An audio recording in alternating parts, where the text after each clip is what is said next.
시청자 여러분 안녕하십니까. 부동산 고수비급 제43강을 시작하도록 하겠습니다. 근래에 들어서 이 대기업들의 월세 시장 진출에 대한 이야기를 굉장히 많이 들어보셨을 것입니다. 오늘은 그 내용을 찬찬히 살펴보는 시간을 갖도록 하겠습니다. 그리고 우리 개인 투자자들 입장에서 좋은 월세를 받을 수 있는 상가 한 곳과 주택 한 곳까지 소개해 드리도록 하겠습니다. 궁금하신 부분은 서울 전화 02-523-9440으로 연락을 주시면 상세하게 안내해 드리도록 하겠습니다. 강의 시작하도록 하겠습니다. 고수비급 제43강을 시작하도록 하겠습니다. 대기업들이 대거 이 월세 시장에 진출을 하고 있습니다. 대기업들이 직접 임대업에 뛰어들고 있는 상황인데요. 그 내용을 먼저 한번 찬찬히 살펴보도록 하겠습니다. 자, 각 기업별로 어떤 그 사업에 진출을 하고 있는지 한번 보시면 일단 가장 적극적으로 이 임대업에 뛰어들고 있는 금융기관 중에 하나가 이 하나은행이 되겠습니다.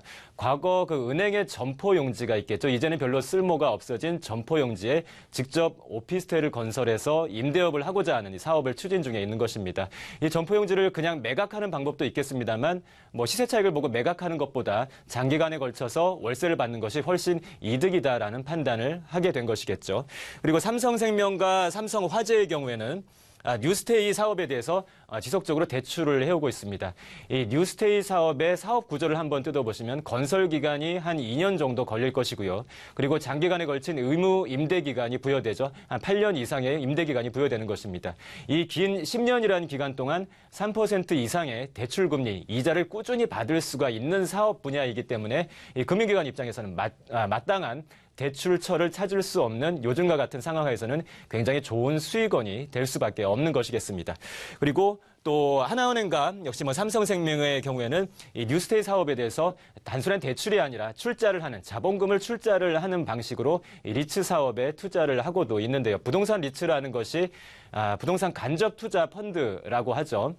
여러 사람의 다수의 자본을 모아서 그 자본을 가지고 부동산 개발을 한다든지 아니면 임대를 한다든지 나중에 매각을 통한 여러 가지 방식으로 수익을 남길 수가 있을 것입니다.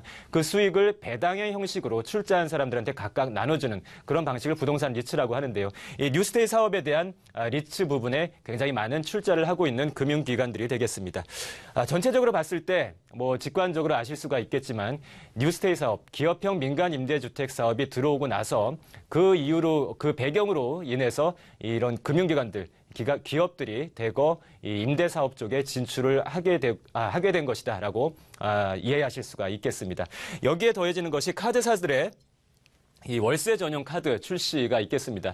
최근에 광고에서 이 월세 결제를 할 수 있는 카드에 대한 광고도 많이 보셨을 것입니다. 하나카드서부터 시작해서 다양한 이 카드사들이 월세 전용 카드를 출시하고 있는데요. 제가 이 카드를 홍보하기 위해서 이런 설명을 드리는 것은 아니고 이 사업 모델을 한번 살펴보실 필요가 있겠습니다.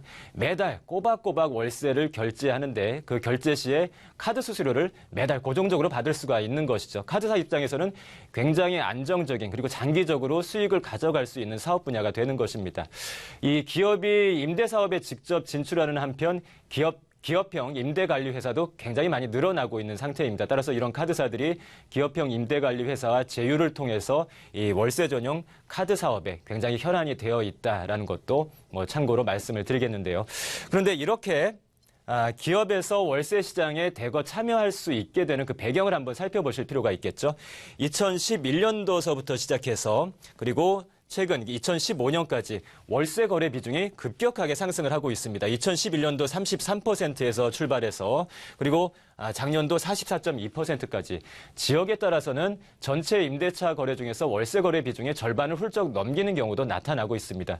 이 결과로서 전체 월세 시장 규모가 약 6조 원대에 달하고 있고 이 큰 시장에 기업이 계속해서 참여를 늘려나가고 있는 상태인 것입니다. 제도적인 배경도 한번 살펴보셔야 되겠죠. 제도적인 배경에서 가장 중요한 것은 역시나 뉴스테이 사업이 되겠습니다. 작년도 말 민간 임대주택에 관한 특별법이 통과되면서 이 뉴스테이 사업이 활성화된 것이죠. 간단한 내용을 살펴보시면 기업이 주도하는 민간 임대주택 사업이고 임대기간 8년 이상입니다. 장기간에 걸쳐서 임대를 하게 되고 그리고 연 5% 이하로 임대가 상승률을 제한을 두고 있는데요. 5%라고 하면은 별 볼 일 없는 수익률이라고 생각하실 수도 있겠습니다만 굉장히 무서운 숫자입니다. 왜냐하면 복리로 늘어나기 때문인데요. 그 72의 법칙이라는 것이 있죠. 연복리로 환산했을 때 몇 년간에 걸쳐서 그 수익률로 지속적으로 수익을 확보하게 된다면 내 투자 원금의 2배가 될 수 있는가를 계산하는 방식이 될 텐데 굉장히 단순합니다. 71을 연복리 수익률 5%로 나누면 되는 것인데요. 71을 5로 나눠보면 대략 14년 정도가 산출이 될 겁니다. 14년 동안 월세만 받아서 그 월세만 꼬박꼬박 모아도 내 투자 원금의 2배를 만들 수 있는 굉장히 높은 수익률인 것입니다. 한편으로는 이 월세만 받는 것이 아니고 의무 임대 기간 8년이 지난 시점에서 당연히 높은 차익을 볼 수 있는 곳이라면 분양을 할 수도 있을 것이고 매각을 할 수도 있을 것입니다. 이 높은 월세 수익과 함께 나중에 시세 차익까지 굉장히 고수익의 사업에 지금 기업이 대거 참여할 수 있는 그런 제도적인 계기가 마련됐다라는 것이죠.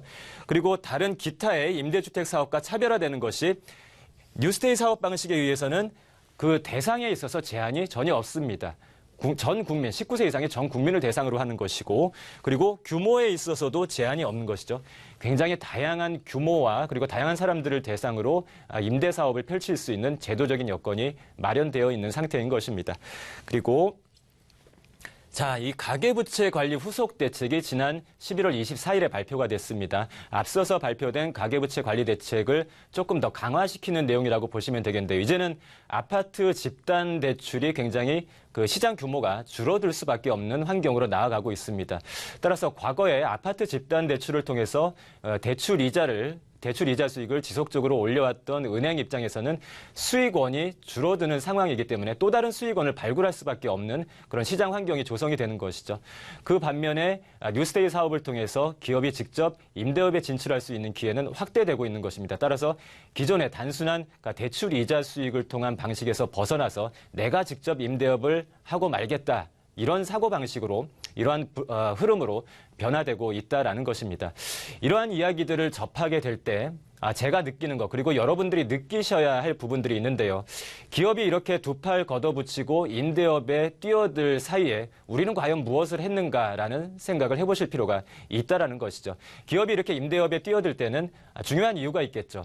내 자산을 보호해야겠다라는 그 의식이 강력하게 작용을 했을 것입니다. 1차적으로 내 자산을 보호하고 그리고 내 자산을 불려나가기 위한 그런 방법에 있어서는 어떤 경제 주체보다도 가장 본능적으로 민감하게 빨리 움직이는 주체가 된다라는 것이죠. 우리가 어떤 방식으로 돈을 벌어야 될지 답이 잘 나오지 않을 때는 그 분야에 있어서 가장 빠른 집단이라고 할 수 있는 기업을 좀 눈여겨보실 필요가 있겠습니다. 최근에 시청자들과 이게 상담을 하다 보면은 굉장히 놀랄 만한 사실을 하나 발견할 수가 있겠습니다. 월세가 잘 나오는 부동산은 시세가 상승하지 않는다라는 굉장히 말이 되지 않는 그 편견이 머릿속에 굉장히 깊게 박혀 있는 분들이 많다라는 것을 느낄 수가 있는데요. 어떤 분들을 통해서인지는 모르겠습니다. 방송을 통해서 잘못 형성된 프레임 중에 하나라고 보시면 되겠습니다.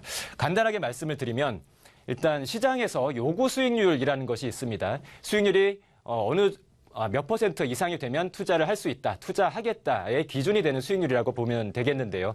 요즘 부동산 유형에 따라서 달라질 수는 있겠습니다만 한 5% 정도를 기준으로 잡을 수가 있을 것입니다. 예를 들어서 2억 4천만 원의 부동산이 있다라고 했을 때 2억 4천만 원의 부동산이 있을 때 보증금 없이 월 100만 원의 월세를 받는다면 100만 원의 월세를 받는다면 이것이 곧 연 5%의 수익률로 나타날 것입니다. 그런데 시간이 흘러서 이 월세가 차차 인상이 돼서 200만 원으로 인상이 됐을 때를 가정해 보겠습니다. 그러면 이 시점에서의 이 부동산의 가격은 어떻게 환산을 해야 될까요? 월세가 잘 나오는 부동산은 시세가 상승하지 않으니까 그냥 2억 4천만 원 그대로 팔아야만 할까요? 전혀 아닌 것이죠. 이 시점에 가서 요구 수익률이 그대로 5%로만 유지가 되더라도 이 200만 원의 5%를 환산할 수 있는 부동산의 가격은 2배가 되는 것이죠. 4억 8천만 원. 따라서 월세가 잘 나오고 그리고 일정 주기마다 월세가 잘 상승하는 그런 부동산에 투자하신다면 이 높아져가는 월세에 준하는 요구 수익률에 근거해서 부동산의 시세가 자연스럽게 상승할 수 있다는 것입니다. 이것이 시장의 기본 원리이고 굉장히 단편적으로 시세 차익을 보기 어려울 것이다. 월세가 잘 나오는 부동산은 시세 차익을 보기가 어려울 것이다. 아무런 근거 없는 그런 편견에 사로잡히지 않으셔야 된다라는 이번 강의의 가장 중요한 그 결론을 전해드리면서 강의는 마무리하도록 하겠습니다. 그리고 오늘 강의에서 말씀드린 내용뿐만 아니라 다양한 부동산에 대한 궁금증들, 이 방송에서는 항상 시간의 제약 때문에 다양한 매물을 모두 다 소개해드리지 못하는 그 제약이 있습니다. 따라서 이런 부분에 대한 다양한 궁금증들을 한 분 한 분 해소해드릴 수 있는 시간을 갖고 있으니 서울 전화 02-523-9440으로 연락 주시면 상세하게 안내해드리도록 하겠습니다.